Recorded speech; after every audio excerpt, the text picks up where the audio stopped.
With that, we are going to go ahead and get started, and I'm going to turn it over to Jason Primo, the Director of Admissions and Career Development at Delta College, and his team. Hi, everybody. Again, Jason Primo, the Director of Admissions and Career Development at Delta College. I've got a few folks with me today to try to help do this presentation, try to fill you in on the fun we've been having the last few months, as I know all of you have as well. Trying to navigate this has been interesting. It's been a learning experience for all of us. I think we are still learning daily on where we're going with this and how we can help students. But again, our ultimate goal is to do the best we can to get students in line, get them ready for fall, and just try to be as successful as we can. So the team I've got with me today is Cynthia Reyes, who works predominantly with the Saginaw County students. Most of you have met with her. Lindsay Barassa is here. She's part of our career development team. Patrick Tobin is our director of dual enrollment, so he'll be here if anybody has questions on dual enrollment. And Lisa Davis is our director of financial aid, and she'll be able to answer some questions on financial aid and where we go from there. So Tina had given me kind of a little bit of a layout of some questions that might get us started on this. And so what I want to do is just throw up, we put together a quick PowerPoint, and we can kind of talk about this as we go. Please, again, if there's questions, please jump in at any time with those. And I'm going to, let's see if I can do this the right way. Yeah, no problem. We know we're all learning new technical skills, so we promise we will be patient. All right, I'm going to go to share screen, and I'm going to do this. Oops, and you're probably seeing two presentations right now, so I gotta move one. We are just seeing you right now, Jason. You're still seeing me? Yes. Okay, why did that not? All right, something's happening now. Oops. All right, are you seeing the slide presentation? We sure are. You are good to go. Fantastic. Okay, so today what we're really just here to talk about again is how you can help as counselors, as career navigators, as advisors. Again, we're just trying to find that flow in the current environment, and it has been difficult. Things have changed. So what can you do to help prepare those students?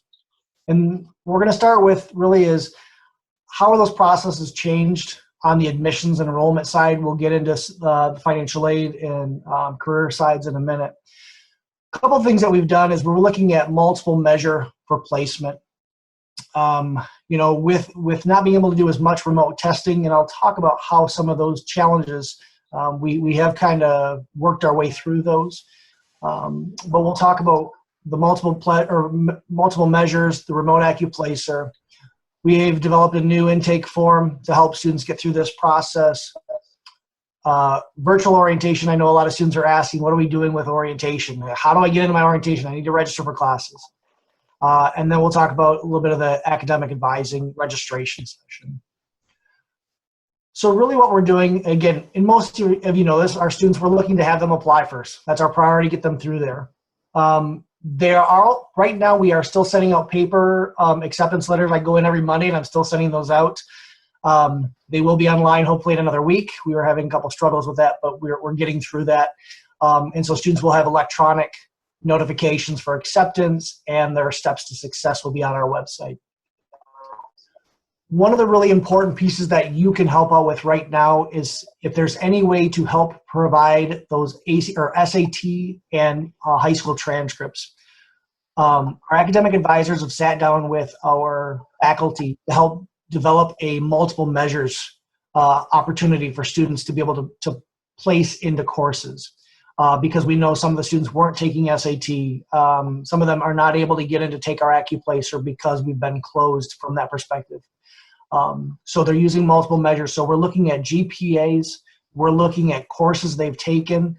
Our academic advisors are working their tails off trying to really work with the students to identify where that skill set is, maybe in math. They're actually showing them samples to try to bring them up to speed to make sure that they know they're getting correct placement, but they're using those multiple measures. So being able to get those transcripts and test scores in, even if, again, they're not final, at least for the advising side, that is really important.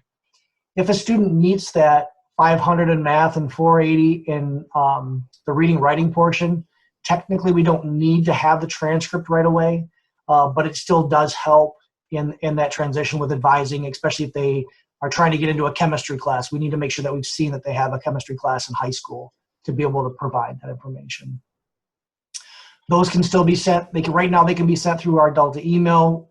Again, we would rather have it sent through Parchment if we can, because it is a little more secure. But again, we understand in the current environment, we've got to get those in to help get students get that to us. They can still be mailed. We are going in at least twice a week to still process our mail as well. If a student cannot get access to a high school transcript or SAT score, what we're trying to do is we will set up a remote AccuPlacer. So our testing center did a really great job identifying proctors. So we're doing this through Zoom, but it's a little bit tougher to do because we're doing it with about 5 to 8 staff. We're trying to bring folks in from different parts of the organization to help proctor these tests. They're doing about 3 to 5 people per session. But if a student cannot get that, or if they feel that their placement with that initial multiple measure is not where they want and they do want to test, they can talk to their advisor about getting a link to that test. It's basically a request for test, and then they would get that set up remotely.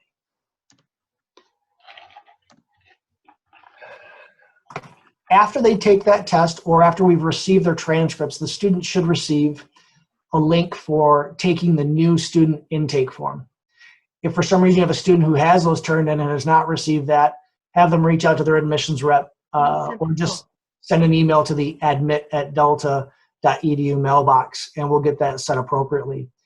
The new student intake form is basically what we're utilizing to get some more information on the student to help alleviate some of the pressure on the academic advisors and try to answer a lot of those preemptive questions before they get into that session. The students will actually have a virtual, what we deem as our orientation session. We've identified folks on campus that are helping us navigate through this, and they're contacting the students once that form is completed, and they will actually have a conversation with them, go through the form. They'll talk to them about if they need additional supports of any kind, a variety of questions they're going through based on that form. And then once that is done, then they will get set up to actually have the reason they're coming is to get set up with an academic advisor. The academic advisors, again, they're doing them all through Zoom, and they're basically getting those scheduled out with students. They're one-on-one. They'll walk them through their tests. They'll walk them through the multiple measures if they fall in that multiple measures area. And then they're able to actually plan out courses based on their area of interest and actually show them how to get the registration process going. So I guess, again, to give you an update, we sent out about 1,400 emails a week and a half ago. And actually, it's been 2 weeks now to these students because we finally got the process all set up. And they are coming in and they are getting moving through the sessions. But again, as you can realize, the number of students in our region that are coming to Delta is very large, and so it has been taking time. So, but those are the biggest pieces of that session. It looks like there's a question. I'm trying to see what the. I think there's a lot of inquiring about getting their hands on this presentation, Jason. Okay. And so the action that you see over there is probably just letting people asking if they can get this, and I've assured them that we'll send it out to everyone following today's meeting. Yeah.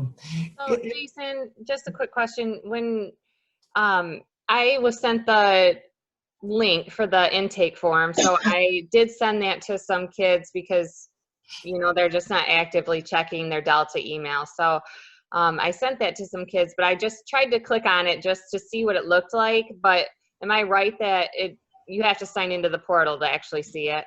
You have to sign into portal, and that's the reason why is.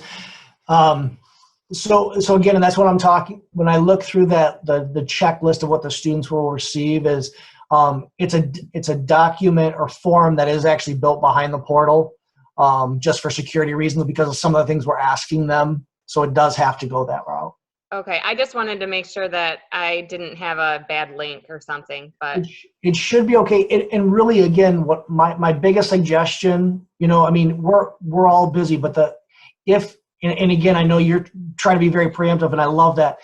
If there's a concern, have them reach out to whoever their admissions rep is, and they can send that along to them immediately. They're on every day. Actually, our admissions reps are actually checking our admit mailbox every day right now because I have our support staff doing a lot more processing from home. And so they're on there constantly checking those things because they can send that link at any time. okay, yep. Yeah. Awesome. Thank you. Yep. So Jason, a couple of questions did come in. In the meantime, you'll probably see them in the chat room there. So Tracy down in Birch Run wants to know, so everyone who has applied should be receiving the email regarding the intake form at this point? They should be. I'm going to be running another list probably tomorrow. I've got about another 500 applicants that have come through in the last 2 weeks that will get another communication. And again, my suggestion is if they haven't heard anything, you're talking to them, have them just reach out and we can send that. They don't have to wait. It's a little bit different in the process because we haven't built it on the back end just to go out automatically. I've got to run reports to send these out. So yes, that intake, it's really, again, if they have those pieces in and that they've sent them in, send an email or have them send an email to the admit mailbox or to their admissions rep, which is probably either going to be Cynthia or Emily Anderson, because they split Saginaw County, and they can get them that link as well. All right, is that the admin@delta.edu? Yep. Okay. Also, the email, is that coming into their Delta email or to their personal email? The initial link, good question. I'm trying to remember now. Hold on. The link for the student intake form should be going to their Delta email. No, It's not? no, it's Or are you sending them to their personal? their personal. Okay, I apologize. No, it's okay. But there's one other thing I can add to that is that some of the students have also applied to Delta using their high school account, and we really need them to not do that because we want them to be able to access it in the future in case we're trying to update them. So if they let us know, we can change it and update it in the system to their personal Gmail account. But yes, it is going to their personal account first. Another thing with with that comment is there are some schools, when we sent out a message the other day, I had a bunch that came back and it was actually, I won't call out the school. There was a school and I think they have a blocker on there for spam. And I got about 6 emails that came back because the students used their school email address. And so they didn't receive those. So we've got to go back and reach out to those folks. Okay, I can assure you from the counselor standpoint that everyone is encouraging their students to check their personal and their Delta email twice a day. So hopefully, if they're doing that, they're getting messages from both sources. Yep. Dennis from down at Bridgeport just wants to confirm what exactly is the plan then about waiving Accuplacer tests? Can you elaborate, Dennis, in regards to waiving Accuplacer? Dennis, can you unmute for just a minute? We want to make sure you get your question communicated clearly. Yeah, I'm here. The question is, there are a few that we've noticed, a few of the universities and colleges who are waiving their SAT, ACT scores for admittance. So I was just asking, is there going to be a place or is there any talk about waiving the Accuplacer test? Well, I guess that would go back to that first slide. And again, I don't want to say it's waiving that overall Accuplacer. We are kind of waiving that Accuplacer test. It's if we can get a transcript for a student, we can advise on that transcript. if they've taken an SAT, no matter the score, because we're using multiple measures on that score. So say a student scored an overall 800, but didn't meet the minimum 500 and 480 for our SAT. Our advisors are taking both of those pieces of the transcript and that SAT score to help identify their placement. So they may say, based on this score and looking at your high school transcript, we're going to put you into English 111 and whatever other courses based on their program of study. But if they cannot, which most students should be able to get a hold of that high school transcript, if they can't, then we're going to ask them to do a remote AccuPlacer. So I don't want to say we're waiving it, but yes, we pretty much are. We're just using that as the multiple measure to get them into courses. Okay.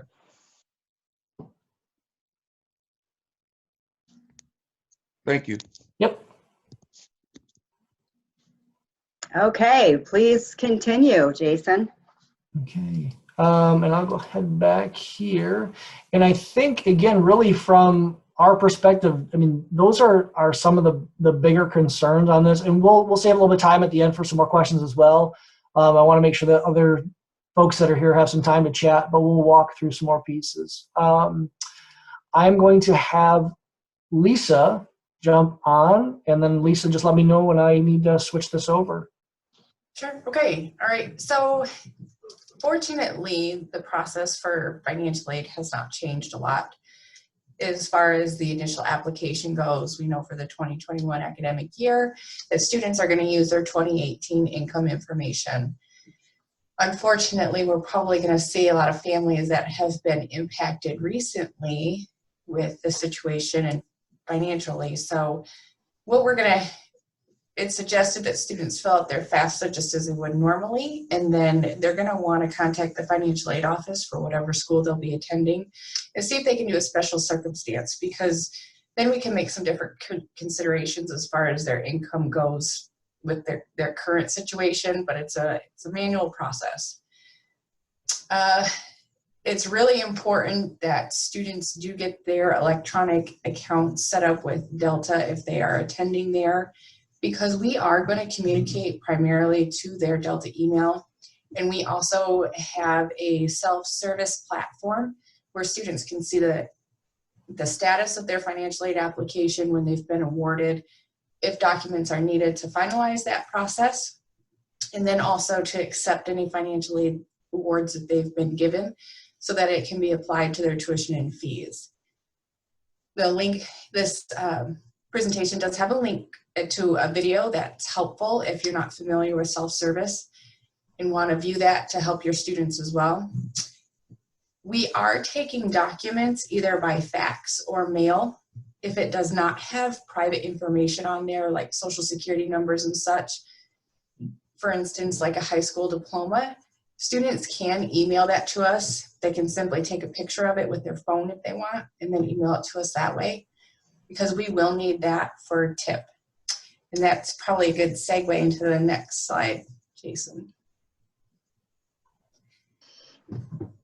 Yep, so 4 steps here for students to be eligible for TIP. They first get notified from the state of Michigan that they are eligible to complete the application. Once that application is completed through the student portal, which we call MESIG, and we got a link on the presentation also for that. Students need to do that before August 31st of the student's graduating year. Make and how much you're going to get, but that's why I'm wondering if you should. All right, somebody needs to mute their microphone, please. We don't want us to hear your personal conversation, and you probably don't want us to either. So the third step, after the student has accepted their application through the MESIG system, we wanted all students have to complete a FAFSA now. That was a new rule as of last year. And Delta also needs a copy of their high school diploma or final transcript. If the student has sent that request through Parchment, the financial aid office doesn't necessarily know that, and the student can just notify us that that's how they sent it to Delta originally. So then we can verify that. I don't know if anybody has any additional questions, but that's all I have for financial aid. I have a question. For TIP, do you have a list of like degrees that would be paid for? I know that typically they need to be in for an associate's degree, but some of the certifications, like with the skilled trades, would that be covered by TIP, or how would they need to apply and what would they need to be registered as so that would be covered? Yep. All certificates that are 24 credits or more are eligible, as well as all of our associate degrees.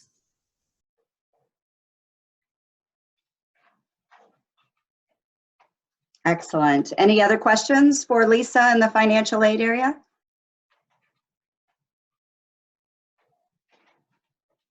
All right, thanks, Lisa.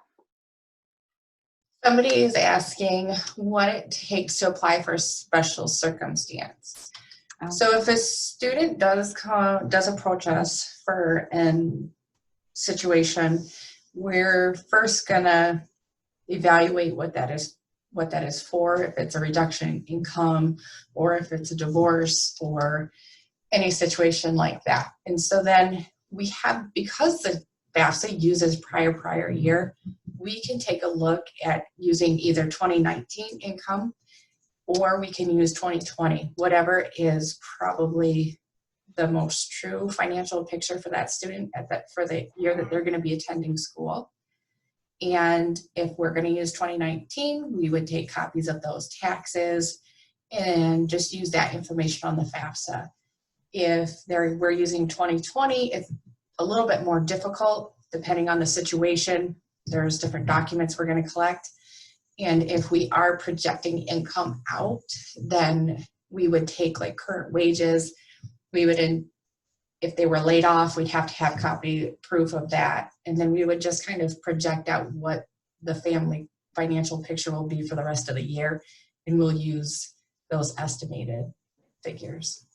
So if it is using 2020, it does get more lengthy, and every student has to meet with a financial aid advisor so that we can evaluate that picture a little better and do it as most accurately as we can.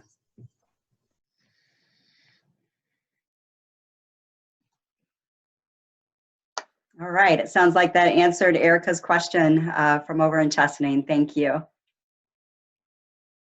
Okay, Jason, who is up next on your team? I think we have Mr. Patrick Tobin up, I believe. Yes, Pat Tobin, Dual Enrollment Center.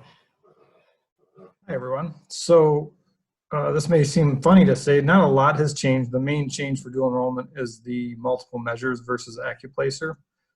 I think the other piece that comes with that is that things are moving more slowly. So new students probably don't feel that as much as returning students and those of you that have worked with dual enrollment at Delta before. We currently don't have an orientation, so students dual enrolling do not need to do the new student intake form. But they do, depending on where they stand, have a little bit of time to wait so we can try to get them in. So we're basically using multiple measures in a couple ways. One would be if we know the exact classes the students are looking to take, our advisors can analyze that and then set things up so that students can go ahead and register without having to meet directly with them. The other way would be that if they were to meet with an advisor, just like any other student. And so they're trying to do the first process because it's more quick, but they always can meet with an advisor. So we don't want to discourage that, but we also want to try to keep things moving as quickly as we can. If a student knows they want English 111 first semester, English 112 second semester, and an advisor can see their test scores and their transcripts and make that determination that it's appropriate, they go ahead and set it up so that that student can then register. Those students who don't have data available, or if the information isn't quite enough to make it look like they're a good fit for a certain class, then we refer them to the remote AccuPlacer. And it is a much slower process right now. We're trying to manage a spreadsheet between 3 departments to kind of keep this moving, and it's been very slow in my opinion. but we're getting there. I think we're starting to make some progress, and Shelly Slavinsky, who works with me in dual enrollment, and I have gone through some training that I think will help us keep things moving a little bit better too. So we're all hands on deck. We're doing everything we can to help get those students in, and most of them will probably make it through the multiple measure route.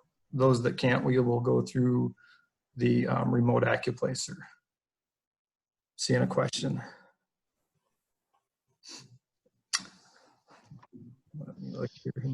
The question is, how does a dual high school senior set up an advising appointment? She needs assistance selecting a course, and she has taken many already and plans to attend Delta after high school.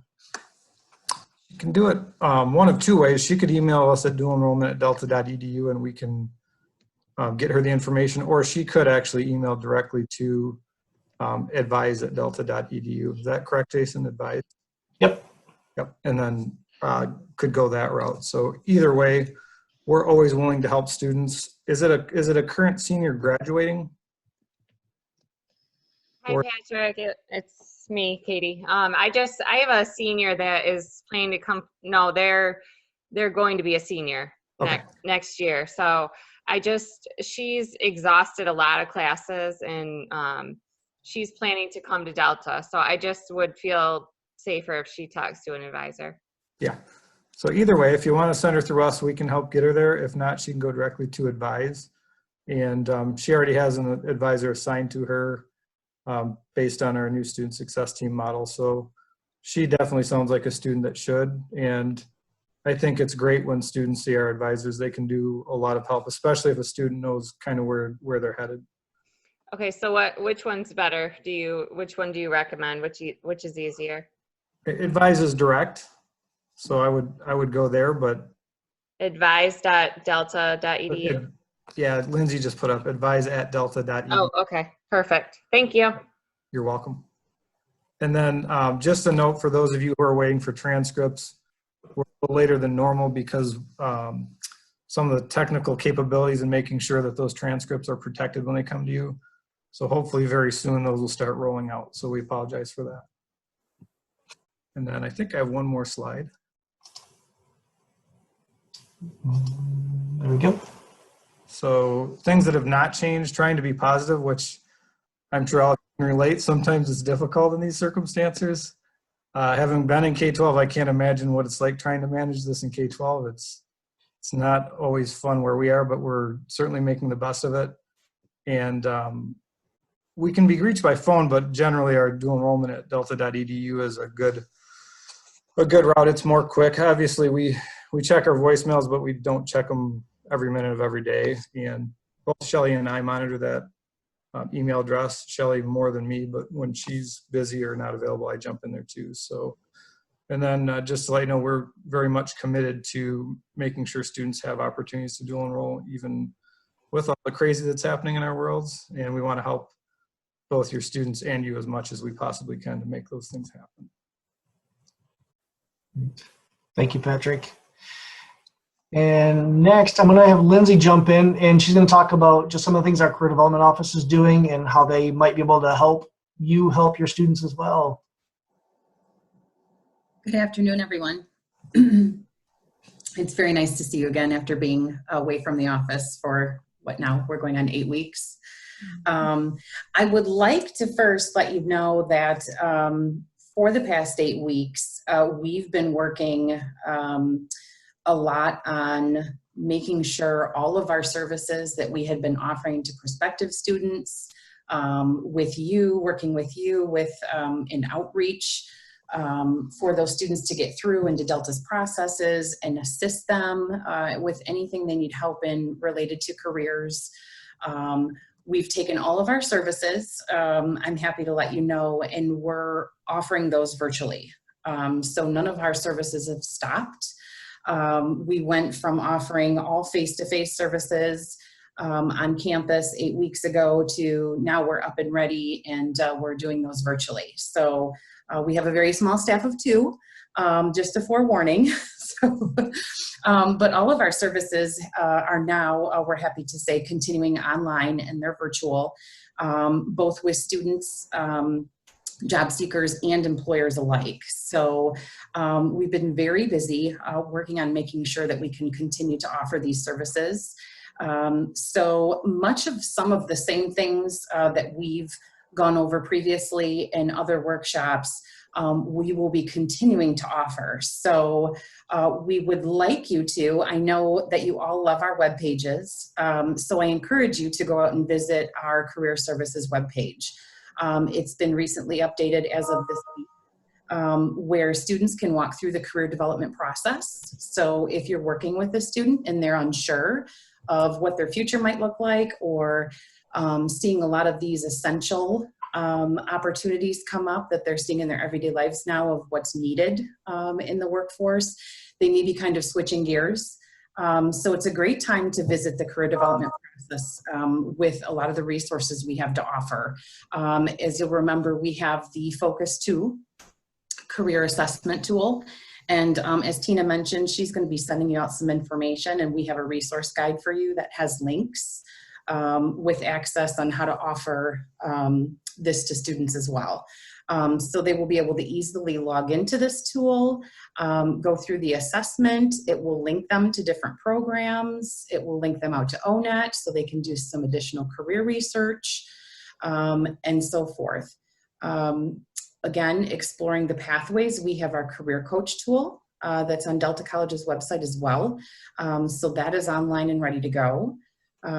We can also talk to them about discovering the value in work-based learning. So we always love to have the discussion with students, talking to them about co-ops, internships, and then we have our Pioneer Job Shadow program that looks a little bit different right now, but we're still preparing them and educating them on that process. And we're really trying to guide them towards the informational interview process at this point. So that can happen virtually. But we also have our Pioneer Job Board that has been up and running for about 1.5 years now. So they can go into that system as well and create an account and do some research on what all of the local employers are still looking for currently this day.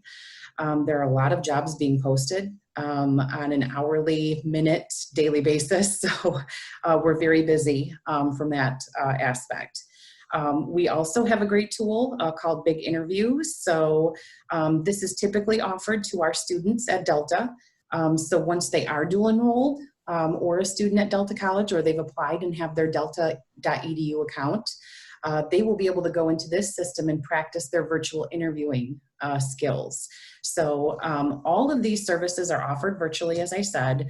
Myself and Dawn Little are the staff of career development, and we will, at any point, they can request a virtual appointment with us, and we'll go over the results with them and move them along through the process. So this is what I was speaking about as well, is everything is now virtually available, and we actually have a system with links that will come through in this presentation that you will actually be able to assist students, or you can request yourself as a career navigator to meet with us and have any one of these virtual services schedule an appointment with us. It's pretty neat. We're very excited about it. It sends text reminders and email confirmations.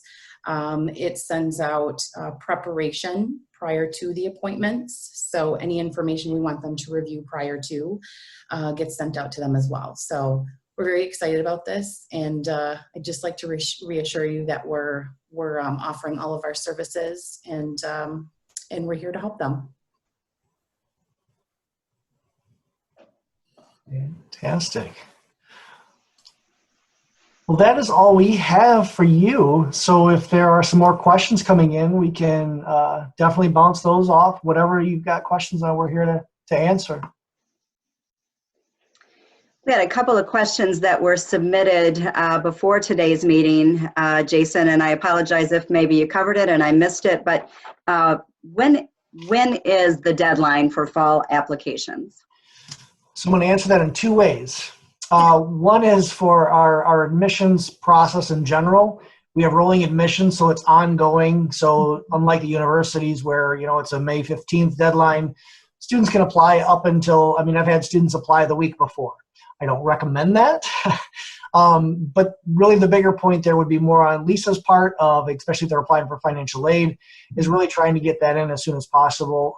They really want to get that FAFSA done at least 2 months prior to start, just to give them time, especially in this current environment, if they've got to have virtual sessions with them, if they need additional documentation, if they've got to reanalyze their FAFSA based on a different year with what they're going through. So really the earlier the better with that perspective. But again, we will work them through the process as we go through. Yeah, and once a student submits a FAFSA, it does take 3 to 5 business days for the school to get it. And then there's our processing time. And if we need additional documentation or if we need clarification, sometimes the applications are really ugly. And so there's a lot of back and forth. So the sooner the better. But if we do have a student that's starting in the fall and they want financial assistance, but they pay out of pocket initially, that doesn't mean that we can't process their FAFSA later. They can get awarded later and they can get reimbursed. So I know that Michigan pushes a deadline of March 1st for students to have that done, but that's not a hard date as far as we're concerned. So just kind of keep that in mind too. If they're late to the game, we still encourage them to do it. The hot question coming in there, has Delta announced if fall classes will be virtual or in person? There has not been an announcement. We got a message from our fearless leader the other day. Actually, was it yesterday that came through after our board meeting? A final decision has not been made, but what they are doing is, I think like a lot of schools, is we're looking at what options we have. And that goes to the option of, looking at some online, some on site. And the on site is they're working with a group right now looking at what our labs could potentially look like. What would our welding lab, for example, look like? So the decision has not been fully made. We haven't said that we're going to go fully online yet. So it's still kind of a wait and see. I think everybody would like the answer, but again, just depending on how we're able to get that up. I will tell you that they have been really looking at how, with social distancing, even going forward, what can we do within the labs? There's talk about, a lot of plexiglass and so forth in between the laboratory settings to be able to work students through those. So they are working with our facilities group and an outside agency on some of that as well. Yeah, and I think there's just some big challenges, especially in our trades, with the machine equipment. That's a little bit more difficult, but. And there's been a little bit of talk as well about, maybe rotating times and so forth. But again, you get faculty involved with that. I mean, if you think of your teachers that you have right now and say you were going to do a rotation on something like that, how long of a day is that for your faculty? So, we're trying to do the best we can with what resources we have in the current environment. And, our goal is to do what we can to educate the students. And we know we're getting more and more students we're planning on going away to the 4-year that have decided that Delta is going to be that place. And we hope to be able to help get them in those classes they need. Great. I see we have another question that came in regards to 0 level classes. And that's Dennis. Okay, so I don't know if you want me to read the question, but I was going to go ahead and answer it from a financial aid aspect. And then, okay. So the question is, when students meet with academic advisors on campus, what's the conversation as it relates to 0 level classes, since they don't count toward the student's degree? I know for financial aid consideration, our regulations do allow to pay for up to 30 credits for a student to get to college level. Yeah. I guess I can kind of put on my old advising hat too. I was in the advising office for 8 years.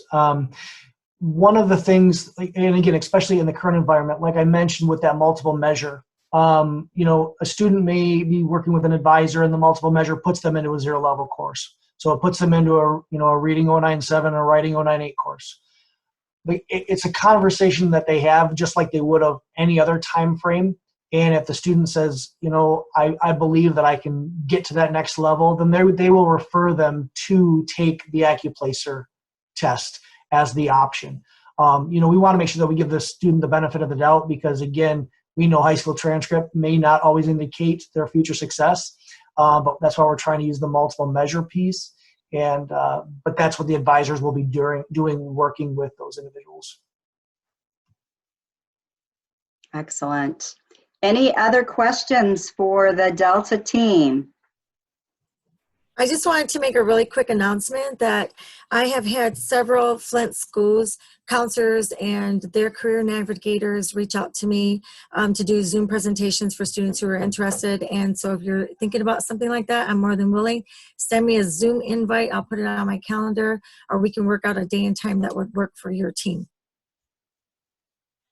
Excellent. And I think that other piece too, again, if you're unsure where to send them, if you've got a question, again, we've got a heck of a team at Delta, and that if it's a financial aid question, you can get it to that financial aid website or that email box. Lisa's staff is checking that again daily. There's somebody that's on that. Same thing with admissions, career development. All those websites will be listed in the end of the presentation for you. And again, I don't want you to have to worry about, getting a hold of somebody. Send the email, and if there's a concern, please forward that through because we are trying to stay as on top of that as we possibly can right now. Yeah, and we're still able to answer our phones. It's maybe not as quick, but you can leave a voicemail. We'll certainly call you back. All right. We want to make sure that while we have all of the Delta staff here, that if there are any other questions out there that need to be asked, we give a minute for that. Somebody had posted a question about, most of our comments have been about the high school students that are completing, but many of you may know individuals in the community that have lost jobs and are looking at going back to school. The process is similar. We still want them to apply. If they've been at another school previously, they got to send in their transcripts from those schools, just like a traditional transfer student would. And if they have been out of school for more than 3 years, they'll work with their admissions rep. Their admissions reps will get them that link to be able to take the AccuPlacer so they can start looking at getting set up for that test for advisement. But yeah, we are definitely working through that. And again, we are hearing more and more of those conversations. Lindsay and I were talking about that this morning when one of our neighbors walked by. So those are some things that we are definitely here to help with as well. Well, we appreciate all that you do, that you're preparing not only the high school students, but the entire region to be career ready for those opportunities that are out there today. You're getting lots of appreciation, Delta staff, in those chat comments. So thank you so much for sharing your expertise and your guidance with us today. We appreciate all that you do. Today's program is being videotaped, as we mentioned, for all of our purposes to be able to go back and reference the information that was shared today. But we do ask that that we don't share it with students or on the web pages until we get it transferred to a closed caption video, which we hope to have in the next few days. And we'll be sharing that with everyone so that you can share the information directly with students at that point. Any final comments, Jason? I just want to say thank you for all you do. You're a fantastic group, and we're excited for this partnership that we've had over the years with everybody to continue. And then again, if questions, please let us know. Don't hesitate to call or shoot us an email, okay? Thank you. Excellent. Thank you, everyone. That concludes our program. Be well, stay safe. Take care.